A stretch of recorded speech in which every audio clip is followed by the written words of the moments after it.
Today, we're talking about my favorite non-human characters. And in no particular order, let's go. Let's get Harry Potter out of the way because you know I'm gonna talk about Harry Potter. My choice is Dobby. And the reason I chose Dobby is because Dobby gives us a super interesting view into a completely different world that's not the wizard's wizarding world. In general, the wizarding world kind of has this superiority culture, being better than house elves, centaurs, giants, muggles. I love that we get a view into the house elf culture, but we also see how maybe our viewpoints, how we see the house elves, isn't how they see themselves. I love how even the house elves are pushing back against the Liberation Front because it wasn't what they wanted. You could argue that maybe they've been oppressed for so long that they don't know any better, but we could also argue that just because we see things a certain way as humans, that's the way that house elves are gonna see things. Next, let's talk about Barsk. Barsk is a story about elevated animals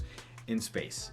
One of my favorite point of view characters, Lyra Will, is an otter. What I loved so much about her was getting inside an otter's head. The way she moves, the way that she interacts with the world, the way she thinks, all of it felt very different. Really, every time you're in Lyra Will's point of view, it's just this fun otter trip. Next up, Loyal from the Wheel of Time series. Loyal's an Ogier, and Ogier are really connected with nature, and they also live for a very long time. He doesn't like getting rushed, and he hates when people mess with nature. And he often makes you think twice about things that we take for granted as humans. Next up is Reepicheep from the Chronicles of Narnia, specifically Prince Caspian and the Voyage of the Dawn Treader. The cool thing about Reepicheep is that he's a mouse and he can take on a minotaur.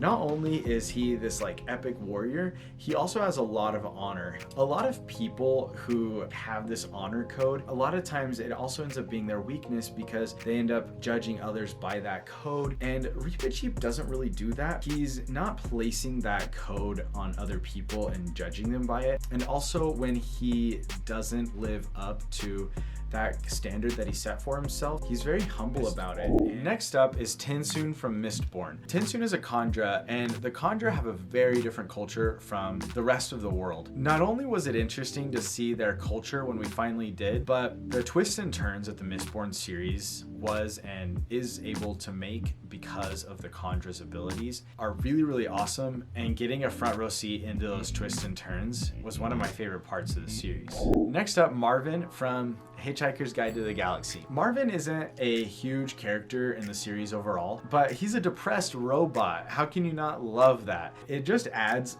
a whole nother layer of quirk to an already perfectly quirky series. We're gonna wrap things up with Villain Trintenmirth from the Witcher series. This is a dragon from the Sword of Destiny. It kind of surprises me that a dragon made this list because one, I don't get super excited about dragons, and two, I kind of push back against Tolkien-esque things. Not because I don't like Lord of the Rings, but just because I want to explore new things. The classic fantasy, as awesome as it is, often feels repetitive. And honestly, that even includes stuff that's not Tolkien-esque like werewolves and vampires. So for there to be a dragon, you gotta know this dragon is awesome. But what I love about this dragon is not only is it a sentient character, its role in the world of The Witcher, just like everything else that's non-human, is being diminished and attacked. We start out as a hunting party to kill the dragon. Not only does this dragon serve a very important role in the monster versus human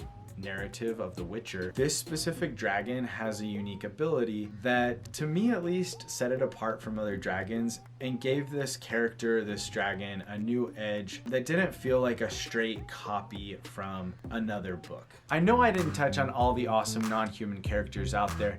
Let me know which ones I missed down in the comments. I'm always interested in hearing what you guys have to say. This video was a continuation of a series that I started way back in the beginning of my YouTube channel. So if you guys want to watch a potentially cringy video, check out this video right here.